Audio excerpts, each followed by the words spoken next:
Wali Songo dan perang gaib melawan pasukan jin dari selatan. Bukan hanya manusia yang menolak dakwah para wali. Dari selatan, bangkit pasukan gaib yang ingin menggagalkan Islam menyebar di tanah Jawa. Awal mula, dakwah, rintangan, dan gangguan dari dimensi lain. Di abad ke-15, ketika Islam mulai menyebar di Pulau Jawa, para wali Songo, 9 ulama besar yang menjadi pelopor penyebaran Islam, tak hanya berhadapan dengan raja-raja lokal atau kebiasaan lama, tapi juga dengan kekuatan-kekuatan gaib yang telah lama bersemayam di tanah ini. Salah satu tantangan terbesar mereka datang dari arah yang tak terduga. Laut Selatan, tempat bersemayamnya kekuatan supranatural, dikenal sebagai pusat kerajaan makhluk halus. Menurut cerita turun-temurun dan beberapa manuskrip Jawa kuno seperti Babat Tanah Jawi, pasukan jin dari selatan dikabarkan pernah mengirim serangan gaib untuk menggagalkan dakwah para wali. Siapa itu Wali Songo? Wali Songo, Wali 9, adalah sekelompok ulama penyebar Islam di Jawa, yang terkenal bukan hanya karena keilmuan agama, tapi juga kemampuan spiritual tingkat tinggi. Mereka adalah Sunan Gresik, Sunan Ampel, Sunan Bonang, Sunan Derajat, Sunan Kalijaga, Sunan Kudus, Sunan Muria, Sunan Gunung Jati, Sunan Giri. Mereka dikenal sebagai Wali Langit yang menyeimbangkan dimensi spiritual Jawa dengan Islam. Tapi misi mereka ternyata membuat penguasa dimensi lain terganggu. Pedang menyilang dua perang tak terlihat ketika jin dari selatan menyerang. Sebuah catatan lisan dari Trah Spiritual Jawa menyebutkan bahwa Sunan Kalijaga pernah mengalami serangan gaib saat berdakwah di pesisir selatan. Malam itu, ia bermeditasi di tepi pantai, ketika udara mendadak dingin, ombak berhenti, dan bayangan hitam bergerak dari cakrawala laut. Pasukan jin selatan muncul dalam bentuk prajurit bermahkota asap, bersenjata tombak petir, dan mata membara merah. Mereka bukan dari dunia manusia, tapi dari alam jin penghuni Laut Selatan, yang merasa kekuasaannya di tanah Jawa terancam. Namun, para wali telah mempersiapkan diri. Sunan Kalijaga, dengan tongkatnya, menggambar rajah langit di atas pasir dan membaca doa yang diwariskan langsung dari Nabi Khidir. Senjata gaib para wali.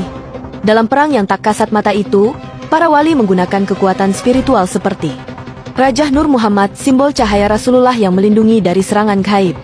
Asmaul Husna, 99 nama Allah yang dibacakan untuk mengunci gerbang gaib. Ajian Rajah Kalimasada, mantera sakral yang menyatukan kekuatan langit dan bumi. Tongkat Sunan Kalijaga diyakini memiliki energi untuk membelah dimensi halus. Sunan Bonang dan Sunan Giri melakukan wirid 1000 malam untuk menurunkan pasukan Nur, yakni energi dari malaikat penjaga para nabi. Titik puncak, pertempuran di Gunung Kidul. Gunung Kidul adalah salah satu titik gerbang dunia gaib di selatan. Di sanalah terjadi pertempuran besar antara para wali dan pasukan jin dari selatan. Sunan Gunung Jati menggambarkan lambang matahari dalam segitiga sebagai tameng, sementara Sunan Kudus memanggil energi gaib yang menyilaukan pasukan jin. Menurut kisah leluhur, 3 gunung kecil yang tiba-tiba muncul di malam itu adalah hasil energi spiritual dari doa Wali Songo yang memukul mundur para jin. Setelah 3 hari 3 malam, pasukan jin pun mundur ke laut, dengan syarat, wilayah selatan tidak boleh dilanggar tanpa izin spiritual. Perjanjian gaib, batas antara dakwah dan wilayah jin. Usai pertempuran itu, dibuatlah perjanjian halus antara para wali dan makhluk Laut Selatan. Para wali tidak akan memaksakan dakwah ke area inti kerajaan gaib, dan sebaliknya para jin tidak akan mengganggu penyebaran Islam di wilayah utara dan tengah Pulau Jawa. Itulah sebabnya banyak tempat keramat di pesisir selatan, seperti Parangtritis, Pantai Pelabuhan Ratu, dan Pantai Selatan Banyuwangi, memiliki aturan khusus dan pantangan spiritual. Makna di balik kisah ini. Kisah ini bukan sekadar cerita mistis. Ia menggambarkan harmoni antara agama dan budaya lokal, kecerdasan para wali dalam berhadapan dengan kekuatan non-fisik, kepekaan spiritual yang tinggi dalam berdakwah dengan kelembutan, bukan pemaksaan.